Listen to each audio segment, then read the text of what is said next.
One project that has had a great impact upon the community is the Selma Cafe, which works with local small farmers to help them network and distribute their goods to the towns and cities around this area of Michigan, primarily through a weekly breakfast that helps showcase our local food.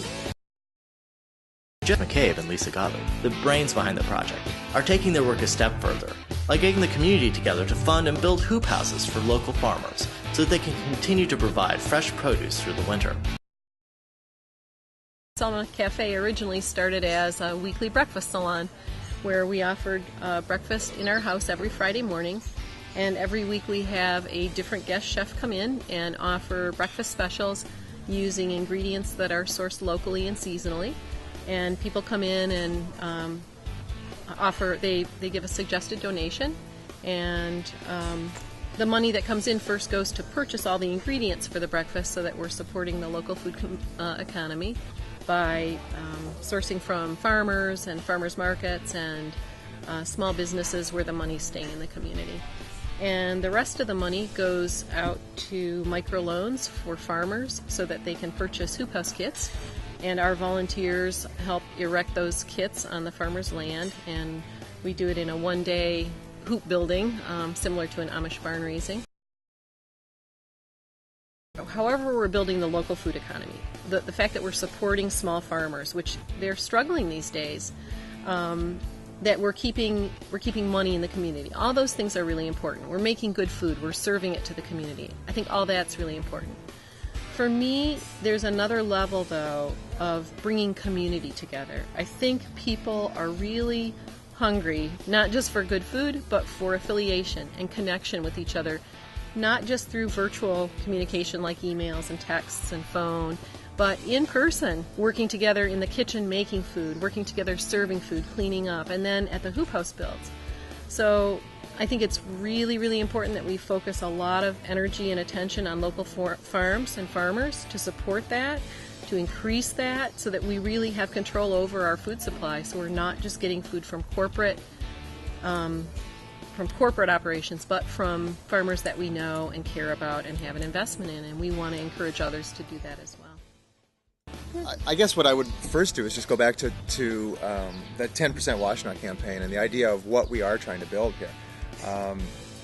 People spend a lot of their income on food, and people tend to spend around $3,000 a person per year on food, and in our county alone that adds up to $1 billion food system, and almost all that food comes from somewhere else. Even the food that comes through the farmers market, I think a lot of people just think of that as something that's almost a tourist opportunity in the middle of summer to do this quaint little thing of going and buying a little food, and they don't really get into the habit of buying food year-round.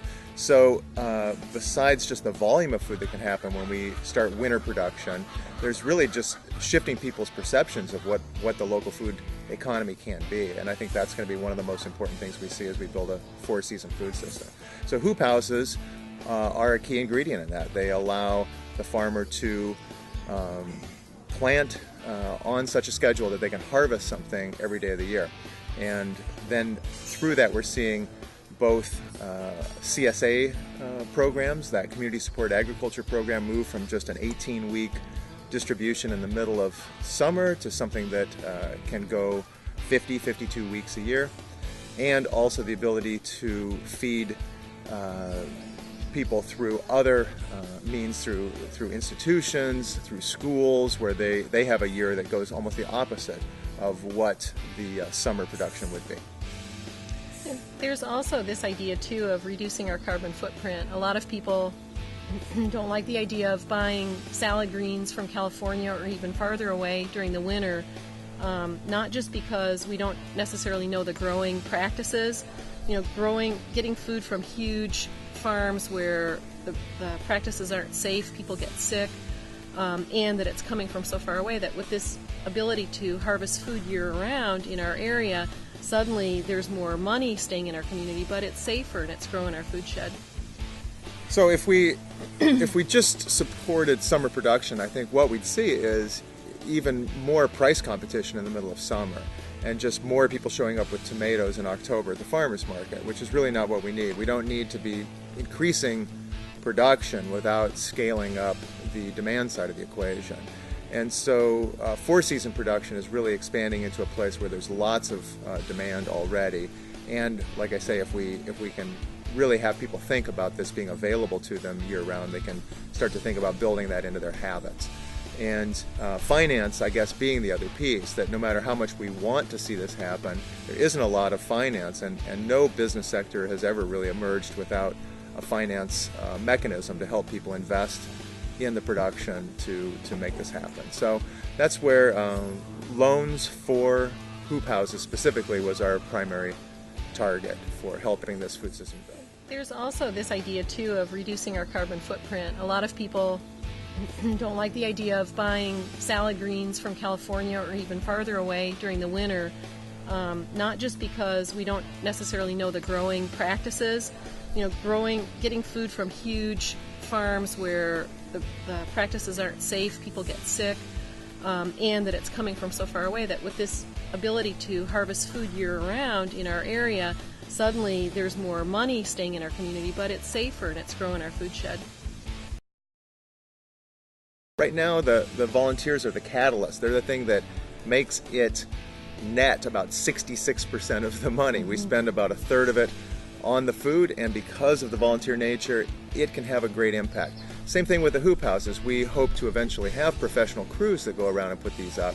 But what can make that happen, what can make it happen now, what can make it viable and less expensive for those farmers to start with, as we're trying to prove this model, is volunteers that are just dying to come out and help. And not only are we building hoop houses then when we do these days, we have very big ideas for what can happen. It's going to take a lot of people doing a lot of work, and it can't even all organize under just this one umbrella. It needs to really be spread out through the community. So what we're building, besides hoop houses, we're building capacity. All these people are learning, they can put their own twist on it, go out and organize however they want, and continue this work.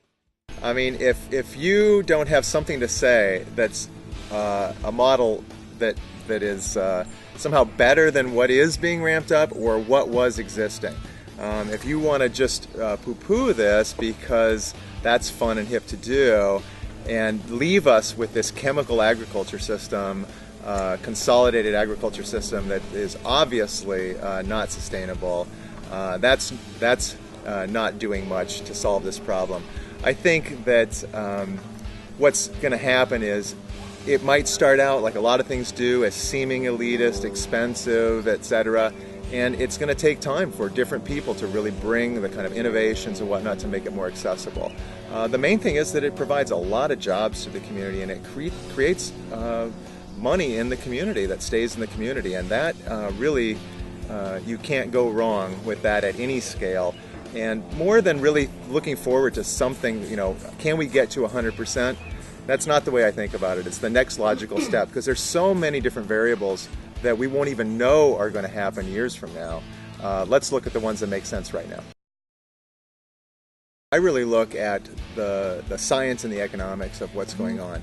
And the way that next logical step plugs in is through the very simple relocalization models like import substitution. And so if you've got a product that's being imported into your area and people are paying a certain price for it, and you can produce that product at the same price and give people that alternative, that's something that makes sense. It doesn't have to only be carried by the wishes of this community. It just happens on simple economics. And that's what happens with salad greens and hoop houses.